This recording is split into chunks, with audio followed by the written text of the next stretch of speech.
For years, men's tennis faced a question that went way beyond trophies.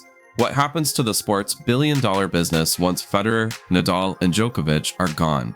Their reign didn't just fill highlight reels. It powered sponsor deals, media rights, and global viewership for 2 decades.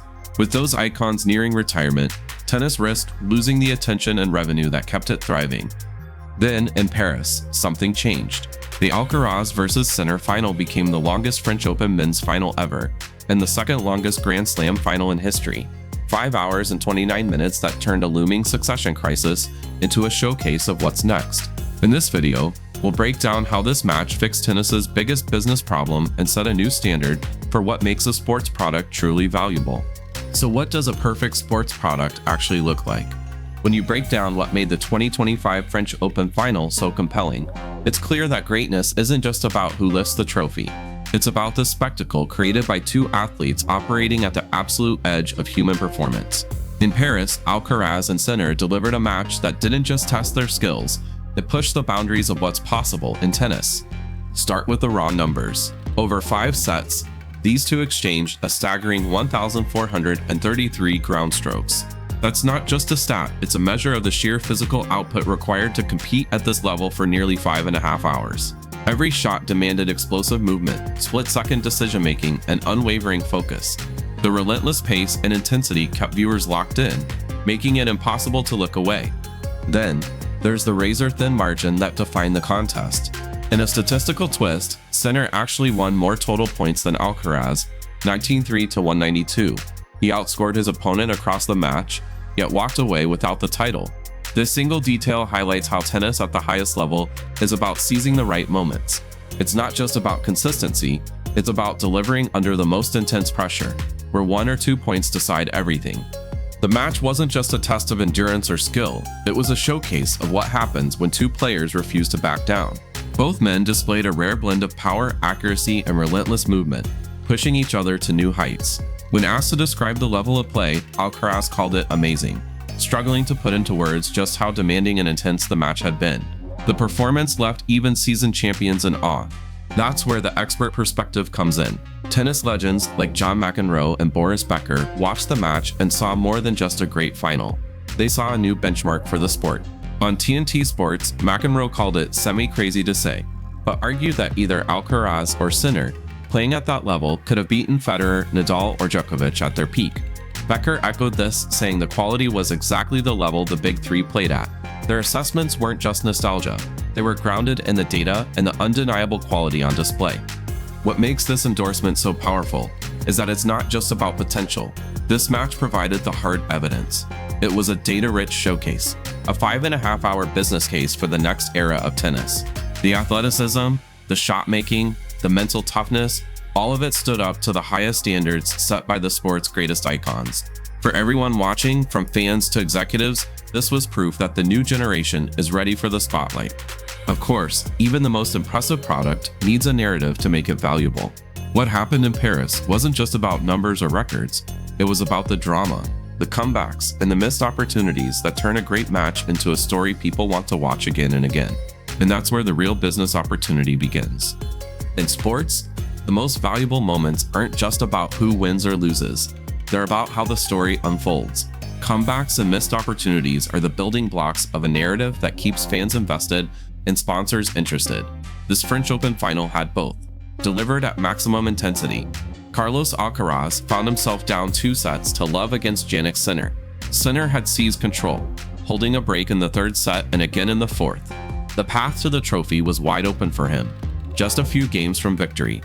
But then came the defining sequence, the 4th set, 9th game. Alcaraz served at 0-40, facing 3 match points. Sinner was on the verge of his first French Open title, just 1 successful point away on 3 separate occasions. Each point was a high-stakes test. 1 serve, 1 forehand, 1 slip. Could have ended the match. This wasn't just drama for drama's sake, it was a live demonstration of pressure that can make or break a career. Alcaraz didn't blink. Instead, he embodied the mindset that sets champions apart. After the match, he explained his approach. A lot of times, people came back from match point down. I just wanted to be one of those players. That belief, especially in the face of almost certain defeat, is what transforms a good athlete into a legend. Surviving those match points didn't just keep Alcaraz in the match. It defined his brand. He's now 5-0 in Grand Slam finals, undefeated when the stakes are highest. His reputation as a clutch performer is no accident. It's built on moments like these, when everything is on the line and he finds a way to win. This isn't just a stat for tennis fans. For sponsors and networks, it's a story they can sell. Alcaraz's brand is about resilience, about believing until the very last point, and about thriving under pressure.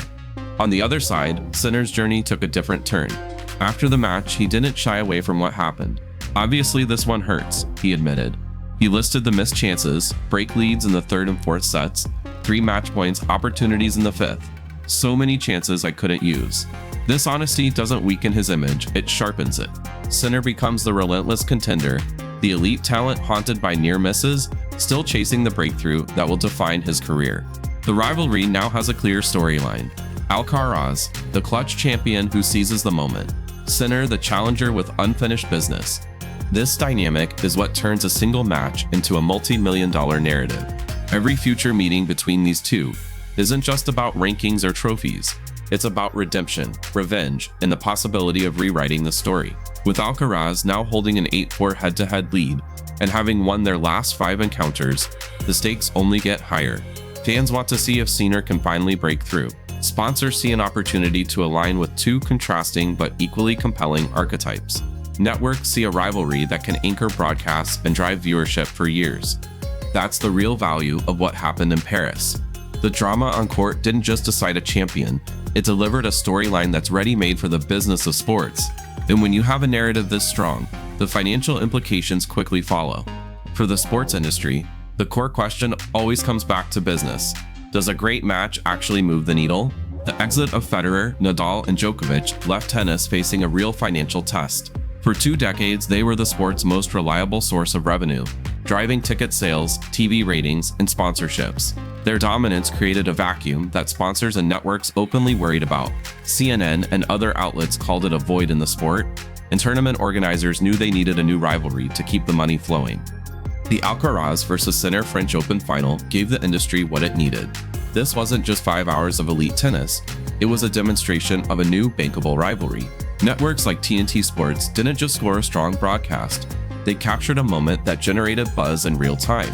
McEnroe's live on-air claim that either player could have beaten the big 3 at their peak wasn't just expert analysis, it was a broadcast moment that delivered the kind of attention networks crave. For media partners, this match wasn't a one-off. It was the start of a story they can sell for years, making future media rights negotiations more attractive and less risky. Sponsors are now looking beyond simple ad placements. They want to align with stories that have staying power. Alcaraz's brand isn't just about winning, it's about belief in the clutch moments. His words, "I just believe all the time, I never have doubt about myself," aren't just post-match quotes. They are the foundation for a brand that thrives on resilience and mental toughness. When his coach, Juan Carlos Ferrero, says "one more time with Carlos," everything is possible and he did it again. It's more than praise. It's proof that Alcaraz's ability to save match points and pull off impossible comebacks is a marketable asset. This reputation for performing under pressure translates directly into premium endorsement deals. Brands want to be associated with that kind of confidence and resilience because it sells. On the other side, Sinner's story is just as valuable. He's the elite talent who came close, the player with unfinished business. That hunger for redemption is a narrative that sponsors and networks can build around, ensuring every rematch feels like the next chapter in a bigger story. The focus isn't just on individual stardom anymore, it's on the rivalry itself. This approach gives brands and broadcasters a product with a long shelf life, ready to anchor campaigns and schedules for years. The quality of play matters too. When legends like McEnroe and Becker say the level is on par with the big 3's best, it reassures everyone from skeptical fans to cautious investors that the sport's new stars are worthy of attention. The drama, youth, and skill on display mean Alcaraz and Sinner can headline tournaments and drive global interest. The match proved that tennis has the talent and the storylines to keep audiences engaged and sponsors invested. This single match laid the foundation for tennis's next revenue engine. It showed that the sport's future isn't just safe, it's primed for growth, built on the back of a rivalry that delivers both on the court and at the bank. The Alcaraz vs Sinner final wasn't just the match of the year, it was a real-time lesson in how high-stakes competition and compelling stories create lasting value. Every rally, every comeback, and every missed chance added to the brand equity of this rivalry, turning athletic drama into a premium asset for the sport. Now, networks, sponsors, and tournament organizers will be chasing Alcaraz Center showdowns for years, knowing exactly how much these moments are worth. Which business angle do you think will have the biggest impact? Media rights, endorsements, or ticket sales? Let us know in the comments.